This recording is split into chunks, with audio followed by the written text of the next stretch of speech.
looking. Thank you. I guess.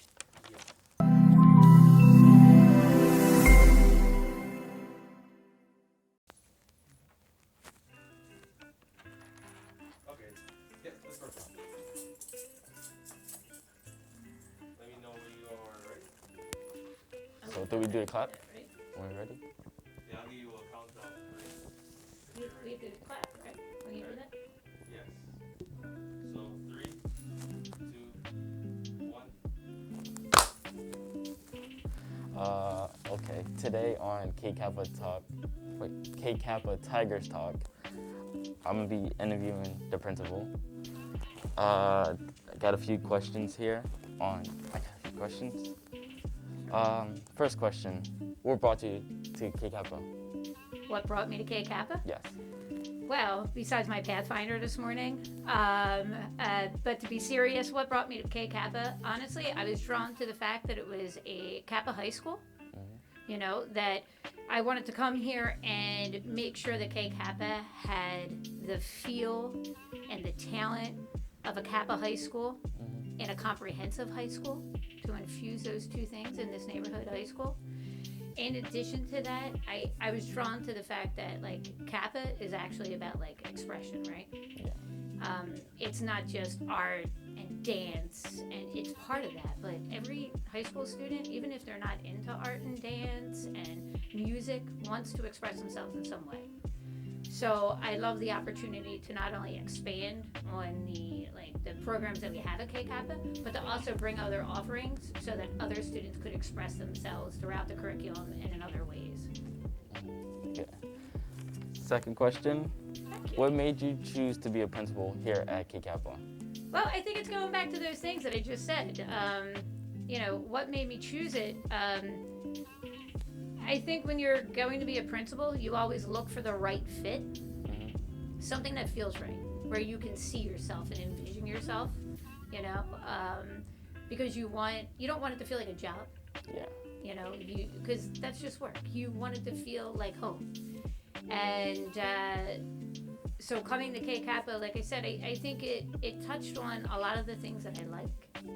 Like I love the arts. I like to dance and sing growing up. I always loved to be on the stage. And obviously I love education, and just the regular curriculum. And it basically brought all those things together in one place. And plus, high school students are pretty cool. Third question: Uh-huh. was there any other career paths besides being a principal?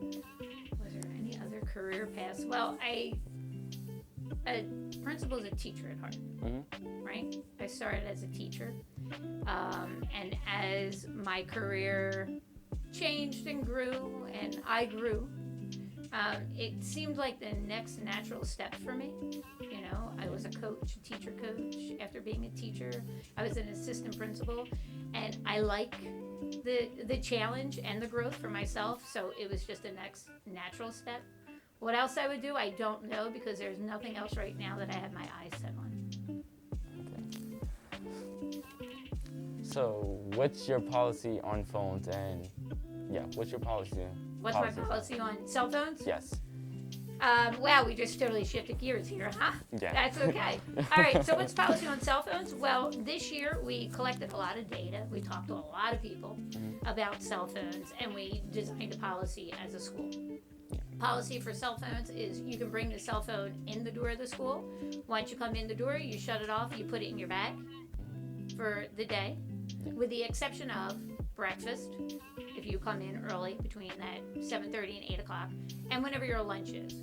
Because obviously we know students have jobs, they have families, some may even have kids of their own. So the goal is not to say, don't bring your cell phone at all. We want people traveling to and from school in a safe manner and being able to connect. We just want to make sure that the focus stays on the academics and the programming. So what will happen is we hope and expect that students tell their families, like, hey, or their coworkers, like, this is the time that I am available, this is my lunch, so that they can then make those necessary calls and things like that. And then the rest of the day, they can really stay laser focused on their studies. So the fifth question is, you basically kind of already answered it, but it was like any other devices besides phones would you like allow? Would I allow? Well, students right now in the school district are one-to-one Chromebooks. So obviously, my expectation is that, and from what I hear from downtown, from the district, is that we will still be one-to-one next year. So every day when students come back, or whatever the model is for next year with the district, they'll bring their Chromebooks back and forth with them to school, and they can use those. Okay. So last question: Sure. Is there any questions you have for this school? Any questions I have? I can ask anything I want of you or anybody. Anything. Let's see. That's a good question. Oh, I have one question. Yeah. And this is for you. Okay. And this is for all of you.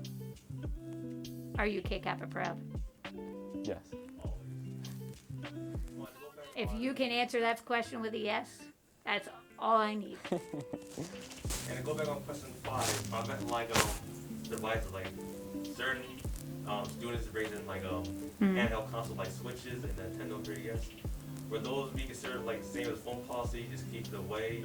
No, they really don't serve a purpose in school right now. So the answer to that would be no. So no. No. Okay. Like your Chromebook, obviously, like your laptop and your phone for emergencies. And I also want kids to travel safe to school. And the more you're carrying, you know what I mean? I don't want any harm to come of you. I don't want any, it's to create a safe space and, also, provide opportunities for you to connect. Yeah. But, gaming, when you get home, you can game all you want. PS4, Xbox, Switch, you name it. Well, that's the end of That's this interview. it? Well, that wasn't too bad. Thank you wasn't. for your time. You did a Thank great you. job, by the way. I don't think so. Oh, I think you did. Thank you. Thank you. You got a pretty fluent, so. Do we have to clap again? You don't have to. Ah. You can clap it. You go. Here we go. Okay. I'll just clap for you. You made it. You made it. That'll probably be on video.